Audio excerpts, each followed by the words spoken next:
네, 민생회복 소비 쿠폰으로 소비 심리가 살아나는 듯하지만 올해 전체 성장률을 높일 정도는 아닌 것으로 나타났죠. 한국개발연구원 KDI는 건설 투자 부진이 심각하고 수출도 작년에 비하면 절벽 수준으로 둔화하면서 올해 0%대 성장에서 벗어나지 못할 것으로 분석했습니다.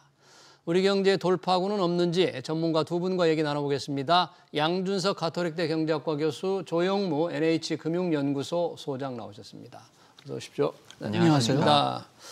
자, 한국개발연구원 KDI가 올해 성장률 전망치를 수정했는데 원래 0.8%에서 좀 올리지 않을까, 소비 쿠폰도 뿌려졌기 때문에 성장률이 높이지 않을까 이렇게 예상을 했는데 당초 예상과 달리 그대로 유지하기로 했습니다. 0.8%. 양준석 교수님, 일부 이제 언론 보도로 보면 성장률이 좀 높아질 것이다 이런 게 조금 나왔었는데 KDI는 왜 올해 성장률을 그대로 이렇게 유지를 했나요?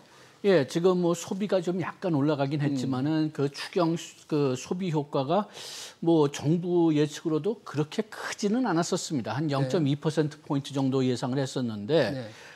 그런데 아직까지는 그 추경이 지금 시작했고 네. 그다음에 아직까지도 불안한 요소들이 굉장히 남아 있다는 거죠. 예.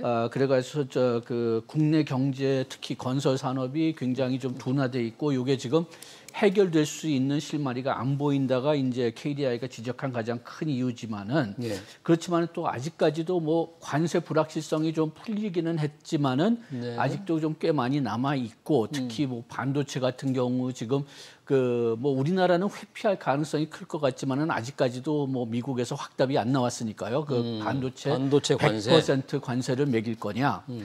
그다음에 또 그 우리나라가 지금 이제 좀 관세에 대한 불확실성이 좀 풀리긴 했지만 15% 상호 관세를 내기로 했지만은 네. 그게 따져보면은 5% 관세가 올라가는 거거든요. 지금 우리가 지금까지 10% 관세였는데 15%로 올라갔으니까. 우리는 FTA 해서 또 사실상 관세가 미국하고는 거의 없었잖아요. 없었죠. 네. 그런데 또 이제 그렇게 본다면은 지금 우리나라가 전에는 FTA 때문에 그래도 일본하고 EU하고 뭐 그렇게 큰 차이는 아니지만 뭐 한 4% 정도의 그 관세 차이 이익이 있었는데 지금은 그게 없어진 셈이죠. 예. 그다음에 또 그 미국 스태그플레이션 가능성이 지금 제기되고 있고 그리고 또 이렇게 그 미국 인플레이션이 지금 또 올라가고 있는 것 같으니까 또 미국 금리가 떨어질지도 지금 그 확실하지가 않고 예. 그래가지고선 이번에 좀 그 KDI가 그 예측을 좀 그 신중하게 한 것 같습니다. 신중하게. 예. 예. 괜히 그냥 그 이렇게 좀 미지수들이 많이 남아 있는데 올리기보다는 그냥 좀 신중하게 유지하자 그렇게 계산한 것 같습니다. 네, 종합적으로 이제 신중하게 전망치를 했다 이렇게 표현해 주셨는데 저희가 제가 모두의 성장률이 조금 올라가지 않을까 이런 기대감이 조금 있었는데 요 정도로 한 건 KDI가 너무 상황을 조금 비관적으로 봤다 이렇게 표현해야 되나 아니면 뭐 어떻게 좀 정말 냉정하게 봤다고 해야 되나 어떻게 좀 평가를 할 수 있어요? KDI의 올해 성장률 유지 전망을 이렇게 유지한 게 조금 좀 정확하게 봤다고 봐야 됩니까? 어떻게 보세요? 저는 진행자께서 말씀하신 두 가지 중에서 후자 같습니다. 뭐 굳이 제 생각을 말씀을 드린다면 저는 그냥 있는 그대로를 묘사를 했다. 있는 그대로. 라고 생각을 하고요. 뭐 발표되는 KDI의 자료를 보면 원래 제가 다른 전망기관 전망에 대해서는 코멘트는 안 합니다만 네. 그냥 뭐 있는 그대로를 묘사를 네. 했다고 말씀을 드렸기 때문에 네. 그러니까 전에 봤던 것에 비해서 최근에 실제 한국 경제 흐름은 나누어서 살펴본다라고 한다면 뭐 소비나 수출은 우려했던 것보다는 조금 나은데 건설 투자는 우려했던 것보다도 조금 더 안 좋아서 그냥 유지를 했다. 예. 저는 그렇게 보고 있습니다. 지금 두 분의 말씀 보면 KDI 자료에서 나왔지만 이 건설 투자, 건설 산업 상황이 정말 굉장히 안 좋은 것 같은데 이번 정부에서도 왜 지금 PF, 프로젝트 파이낸싱 이거를 조금 개선해서 구조조정을 해오고 있었잖아요. 이 부분에 뭐 큰 진전이 지금 없는 겁니다. 진전이 그렇게 크게 보이지 않고 그것도 있지만은 또 금년에 좀 특이한 요소들 몇 가지 좀 생각해야 될 것 같습니다. 첫째는 이 여름이 굉장히 더우니까 그러니까 건설 프로젝트가 좀 지연되거나 뭐 이루어지지 않은 그런 가능성도 크고요. 오기 전에 조금 좀 서로 얘기를 했지만은 또 사고 가능성 그 때문에 좀 신중하게 그 건설업체들이 좀 프로젝트를 진행하는 것 같기도 하고 그다음에 뭐 근본적으로는 그 건설업체가 뭐 어떤 면에서는 돈이 돼야지 새 프로젝트를 할 것 같은데 지금 뭐 근본적으로는 돈이 될 만한 프로젝트가 많이 안 보인다는 거죠. 그 지방에 아파트를 지어봤자 뭐 돈이 되지 않을 것 같고 서울에 좀 아파트를 지면은 좀 돈이 될 것 같은데 그런데 서울에는 아직까지도 뭐 그 균형 그 개발 정책 같은 것으로 뭐 장벽들이 많이 남아 있으니까 그러니까 또 건설업체 입장에서는 굳이 그렇게 새 프로젝트들을 많이 시작할 필요가 있을까 그런 생각을 하는 것 같습니다. 네, 더군다나 지금 잠깐 언급하신 이제 사고가 날 경우 사고가 나면 즉각적인 건설 현장이 지금 중단이 되잖아요. 그게 뭐 어느 정도 기간에 따라서 조금 다를 수도 있겠습니다만 그 부분도 좀 영향을 미치지 않을까. 자, 이 내수는 조금 살아나는데 수출은 지금 최근에는 수출이 좀 좋다 이런 통계가 좀 나오고 있잖아요. 반도체 뭐 이런 게. 그런데 이게 이제 지금 이제 관세가 확정이 됐기 때문에 그 이후 지금 이후부터는 뭔가 관세의 악영향, 수출에 대한 마이너스 영향이 좀 심각하게 나올 것 같습니까, 우리한테? 우선 저는 관세가 확정됐다고 보지 않습니다. 아, 지금 상황에서도? 그 얼마 전에도 일본도 혼선이 있지 않았습니까? 그렇죠. 본인들은 관세율 자체가 15%인 줄 알았는데 뭐 미국 얘기를 들어보니 이게 15%포인트 올라가는 거로 돼가지고. 그러니까 이게 사실은 예전에 저희가 경험했던 이런 무역 협정처럼 전문가들에 의해서 충분한 시간을 가지고 수백 페이지에 달하는 문서화 과정을 거쳐서 공식적으로 발표된 게 아니라 일종의 담판 형식으로 뭐 전반적인 관세율은 몇 %를 하는데 그 대가로 미국의 투자는 뭐 어느 정도 규모로 한다 이런 식으로 나온 것이기 때문에 그렇죠. 저는 사실은 앞으로 더 지켜봐야 된다고 봅니다. 관세 불확실성이 여전하다. 그리고 우리 경제가 받는 관세의 영향이 우리나라의 관세율에 의해서만 결정되겠습니까? 저는 아닐 것 같은데요. 왜냐하면 미국이 다른 나라에 매긴 관세에 대해서도 그렇죠. 어차피 미국 수출 시장에서의 경쟁 아닙니까? 그렇죠. 그러면은 뭐 조금 전에 말씀드린 일본의 관세율도 중요하고 유럽의 관세율도 중요한데 중국의 관세율도 중요하지 않습니까? 그렇죠. 근데 중국의 관세율이 결정이 됐나요? 근데 지금 유예 아닙니까? 또 90일간 유예됐더라고요. 네, 그리고 그동안에 한미 FTA뿐만 아니라 뭐 캐나다나 멕시코 같은 채널을 활용하는 차원에서 캐나다나 멕시코에 대한 공장 건설이나 현지 생산도 많이 늘렸는데 캐나다와의 관세 협정이 끝났습니까? 그것도 그렇죠. 아니지 않습니까? 전혀 아니죠. 그리고 우리나라의 가장 중요한 수출 품목이 반도체인데 반도체가 결정이 됐나요? 뭐 말은 100%인데 우리는 뭐 가장 최애국 대우를 받는다. 이 정도로만 지금 알려져 있어서 조금 안심은 하는 것 같습니다만. 그런데 트럼프 미국 대통령의 발언이나 미국의 내용을 들여다보면 미국 안에 반도체 공장을 짓거나 생산 시설을 하면은 안 매긴다는 거 아닙니까? 그렇죠. 근데 그 공장을 짓는다라고 하는 게 트럼프 때 지어야 된다는 건지 바이든 때 결정되었던 공장을 지으면 적용을 해준다는 건지 확실합니까? 저는 이런 면에서 생각보다 많은 건 아직 결정되지 않았다. 오히려 그렇죠. 그래서 좀 더 지켜봐야 된다고 보고 있습니다. 우리가 지금 상호 관세 미국과 합의를 했지만 실질적으로 기업들에 적용되는 게 관세가 정해지지 않았다. 불확실성이 여전하다. 그 불확실성 때문인지 지금 KDI의 수출 증가율 전망치가 작년과 비교하면 올해 내년 어떻습니까? 많이 주는 걸로 지금 예상을 한 거죠? 뭐 어떻게 그렇게 볼 수밖에 없죠. 지금 우리가 가장 좋은 시나리오, 지금 현재 가장 좋은 시나리오를 생각해 본다고 해도 작년에 비해서는 관세가 15% 오른 거죠. 네. 다만 우리가 뭐 우리 주요 경쟁국들도 다 지금 한 15% 정도 오를 것 같으니까 뭐 우리가 미국 시장에서 다른 나라한테서 그 시장을 뺏기지는 않을 것 같지만은 그래도 가격이 올라가면은 판매가 줄어들겠죠. 그리고 또 아직까지도 아까 말씀하신 대로 그 트럼프 관세 불확실성이 남아 있고 그 다음에 또 아직까지 이 관세가 미국 헌법이나 법에 합치할지도 지금 아직 결정이 남아 있습니다. 미국에서 법률적 문제가 있군요. 그리고 얼만큼 지금 그 미국에서 이 혼선이 일어나고 있느냐. 지금 말씀하신 대로 일본이 그 실제로 그 규제를 보니까 그 15%로 그 관세가 결정되는 게 아니라 기존 그 관세에서 15%로 오를 거다. 그래서 급하게 지금 일본 장관이 달려가서 협의를 좀 했잖아요. 그랬더니 지금 뭐 최소한도 미국 신문에서 나오는 그 기사를 본다면은 요거는 자기네들이 법을 그 행정령을 빨리 쓰느라고 실수한 거다. 그렇게 해서 다시 내리겠다고 뭐 합의를 한 것 같은데 다음 기회 최대한 빨리 고치겠다고 얘기는 했는데 언제 고칠지는 안 얘기해 줬어요. 그냥 최대한 빨리 하겠다. 그렇게만 얘기하고 그다음에 자동차 관세도 뭐 우리나라든지 일본이든지 15%로 내리기로 했는데 그것도 역시 언제 시작할지는 모릅니다. 네. 그리고 또 그 다시 일본 사례를 좀 돌이켜 본다면은 또 일본이 자꾸만 그 투자 1,500억 달러의 그 투자의 해석이 다르니까 그 트럼프 대통령이 거기에 대해서 너희들 진짜 이렇게 계속하면은 관세를 다시 올리겠다고 위협을 좀 한 지난주에 줬죠. 이번 주에는 좀 조용하던데. 그래가지고선 지금 상당히 많은 그 미지수가 남아 있는 건 사실입니다. 어느 정도 불확실성이 좀 풀리기는 했다고 볼 수도 있지만은 끝에 가서는 트럼프 마음이고 그 다음에 뭐 지금 트럼프의 행동을 보면은 뭐 자기가 동의를 했어도 자기가 이거 괜찮다 얘기를 했어도 또 언젠가 또 바뀔 수 있다는 우리나라 한미 FTA도 보면은 요거는 미국 의회가 승인한 FTA거든요.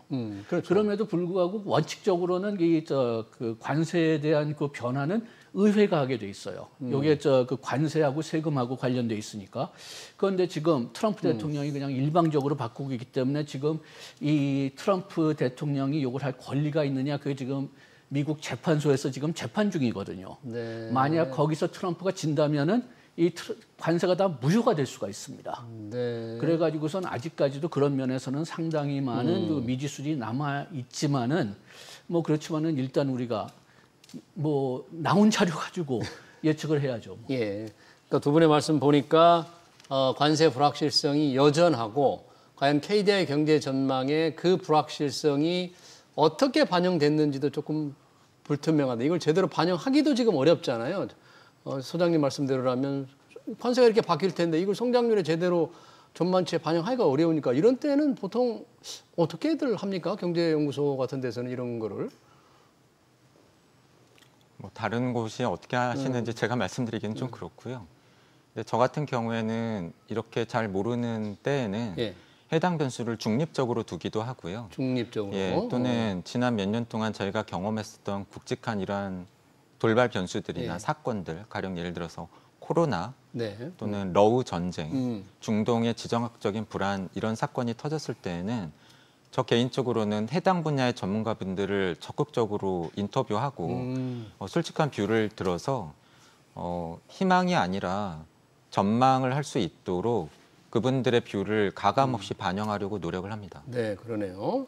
뭐 KDI가 어떻게든지 좀 불확실합니다만 지금 관세 정책의 불확실성에 따라서 수출도 과연 어느 정도 영향을 받을지 그 수출 증가율도 굉장히 유동적이다. 그렇기 때문에 지금 성장률 전망치도 과연 어떻게 확정이 될지를 좀 지켜봐야 되겠는데 그에 비해서 내수는 조금 민생용 소비 쿠폰에 지금 뿌려지기 시작했잖아요. 소비 쿠폰만 한 13조 원이 되니까 이 부분은 그래도 조금 성장률 회복에는 좀 도움이 그나마 좀 될 것 같습니다. 그래서 뭐 KDI 이번에 그 수정된 수치를 보면은 소비가 한 0.1%포인트 오른 것 같습니다. 네.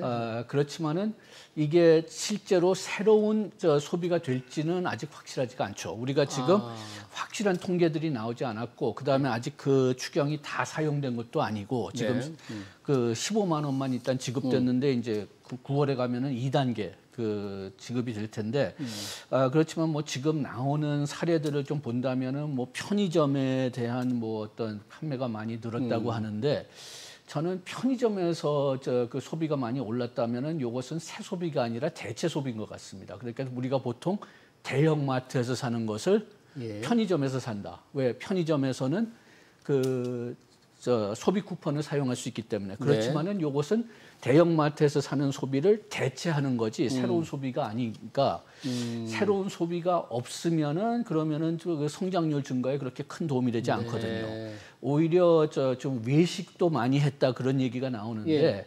오히려 외식은 좀 도움이 될 것 같은데 문제가 뭐냐 계속 이 돈이 떨어져도 외식 증가가 일어날 거냐 그거는 좀 의심이 갑니다. 그래가지고 아까도 말씀드렸지만은 정부도 요것 그 추경 때문에 뭐 GDP 성장률이 그렇게 크게 오를 거라고 생각하지는 않았어요. 한 0.2%포인트. 네. 그렇기 때문에 우리가 조금 좀 성장률이 오를 거는 좀 기대할 수 있었지만은 그렇지만은 너무 과대할 기대를 잡기는 좀 어려웠습니다. 그러니까 민생회복 소비 쿠폰이 새로운 소비를 조금 이렇게 창출하면 경제 성장 효과에 조금 될 텐데 기존에 쓰던 걸 이렇게 대체하는 아까 대체 소비 대체하게 된다 그러면 기대를 할 수가 상당히 약할 것 같습니다. 이번 이런 민생회복 소비권 보통의 경우에 소비 증대 효과는 신규 소비 증대 효과라고 표현해야 됩니까? 어느 정도 될까요? 이런 거요? 뭐 소비 쿠폰이라고도 하지만 사실은 2차 추경이죠. 2차 추경의 그렇죠. 효과를 놓고 그 전문가들 사이에서 뭐 의견이 엇갈리긴 했지만 엇갈린다고 하더라도 올해 한국 경제 성장률을 높인 효과가 0.1일 거냐, 0.2%포인트일 거냐 정도였습니다. 그러니까 만약에 뭐 규모도 좀 많이 하고 더 중요한 것은 속도감 있게 진행해서 뭐 너무 4분기로 늦어지지 않고 3분기 중에 좀 많이 쓰이게 하고 그리고 좀 제대로 쓰이게 하고 그러면 뭐 0.2 아니면은 0.1 전문가들 사이에서의 의견도 그 정도였거든요. 그래서 뭐 저는 지금 나오고 있는 결과가 뭐 그렇게 놀라운 것 같지는 않습니다. 네, 그렇군요. 이제 또 조금 더 소비 쿠폰, 조금 지금 2차 지급이 남아 있으니까 그걸 좀 더 받게 되면 약간의 좀 소비를 더 부추기는 효과는 좀 기대할 수가 있겠는데요. 지금 전반적으로 경제 성장률을 과연 KDI가 수정할 것이냐 이렇게 기대를 했다가 유지를 하면서 다른 곳에서는 뭐 주요 투자은행들, 골드만삭스, 뭐 JP모간들은 조금씩 올렸다는데 이쪽에서는 뭐 소비 쿠폰의 효과를 조금 중시한 걸까요? 어떤 부분을 조금 의식을 하고 성장률을 좀 높였을까요? 뭐 그쪽에서는 주로 이제 추경 효과하고 그 다음에 국내 정치 혼란도가 좀 떨어졌다. 그러니까 우리가 대통령 선거를 하면서 좀 국내 혼란이 좀 떨어지지 않았을까 그걸 좀 본 것 같은데 그래도 6월 전망하고 7월 전망을 비교해 보면은 상당히 많은 투자은행들이 예측을 바꾸지 않았습니다. 바꾸지 않았다고요? UBS나 Bank of America, 메릴 린치나 뭐 바클리나 노무라 같은 데는 안 바꿨어요. 그래서 골드만삭스나 뭐 시티, JP 몰겐은 좀 꽤 많이 올리긴 했지만은 그렇지만은 IB 8곳의 평균 성장률을 평균 차이를 본다면은 6월에 0.9%에서 7월에 1.0%로만 증가했습니다. 그렇게 해서 어차피 그 평균을 본다면은 0.1%포인트밖에는 증가하지 않았어요. 네.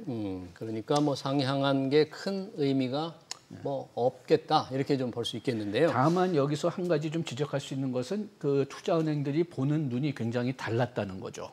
아까 얘기했지만 일부 은행들은 차이가 없었다.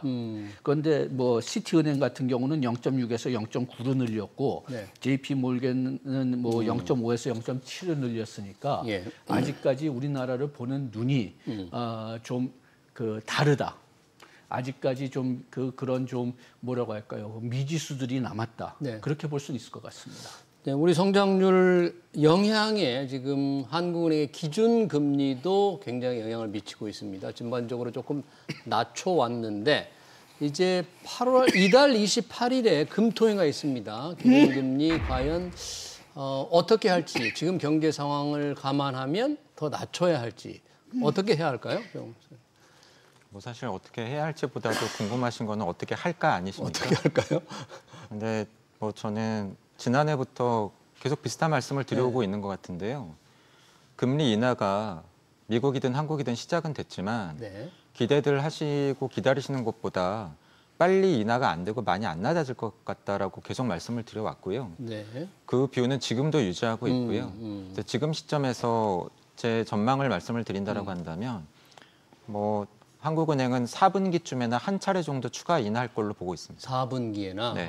왜 이번엔 안 되고 좀 4분기 정도 선택할 것으로 예상하는 이유는 뭡니까?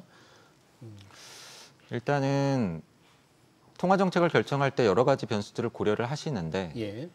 뭐 가령 올해 초에는 환율이 굉장히 중요했고 그리고 뭐 지난해 전반적으로 계속해서 뭐 가계 부채, 부동산 이런 이슈도 언급이 됐습니다만 네. 저는 지금도 여전히 가계부채와 부동산 이슈가 중요한 고려 요소가 되고 있는 것 같습니다. 네.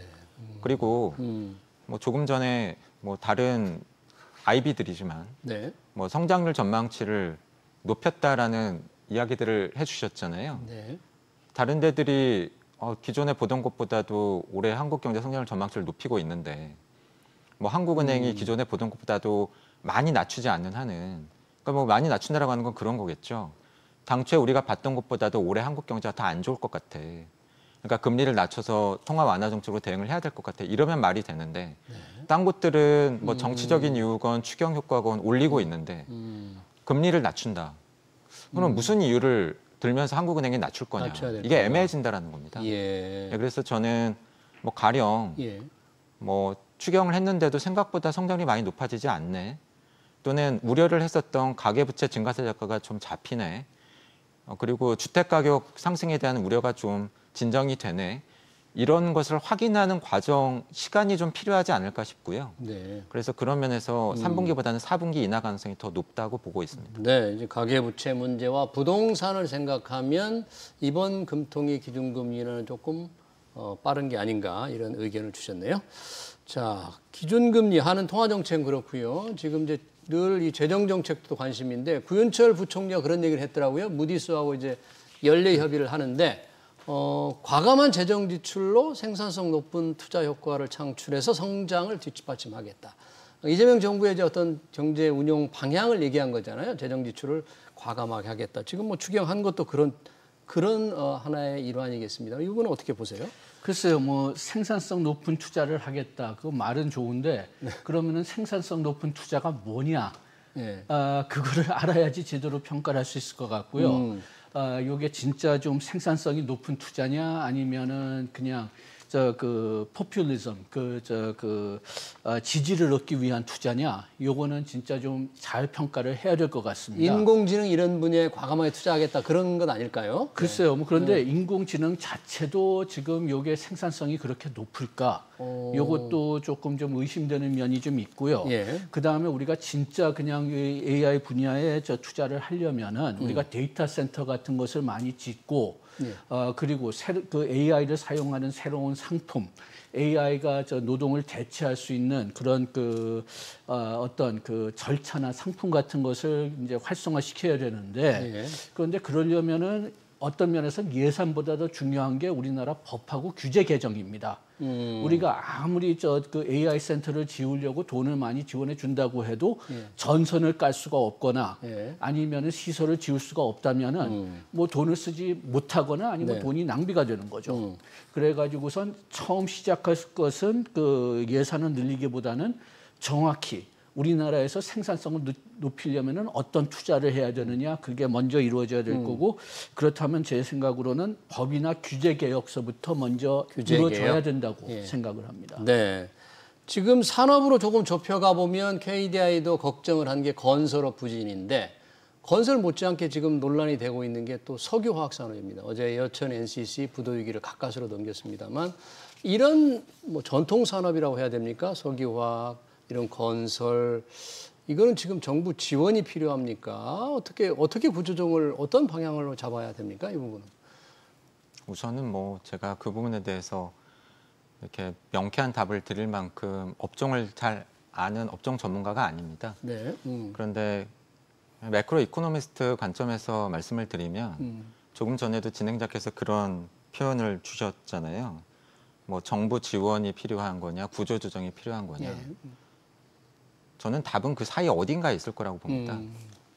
일부 필요한 부분은 조정을 하면서 그 조정에 필요한 부분에 정부 재정이 들어가야 되겠죠. 구조조정만 해서도 안 되고 재정 지원만 해서도 안 되는 거죠. 그러면은 그 가운데 지점에 어느 부분이 돼야 될 것인가를 찾아야 되는데 저는 과거 우리나라뿐만이 아니라 미국의 경험이라던가 우리나라가 경험했던 과거 유사한 선례들을 볼 때 가장 중요한 것은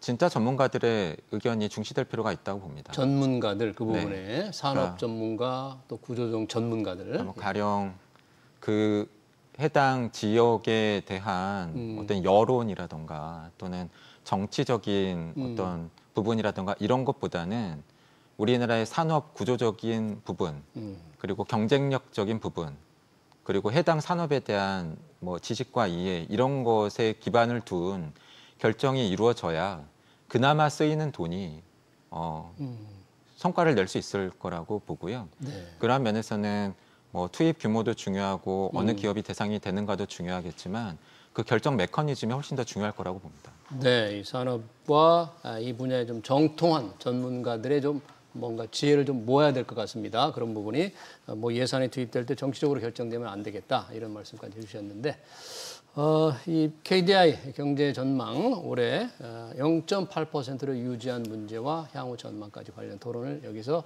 마치도록 하겠습니다. 지금까지 양준석 가톨릭대 경제학과 교수, 조영무 NH금융연구소 소장이었습니다. 고맙습니다. 감사합니다. 고맙습니다.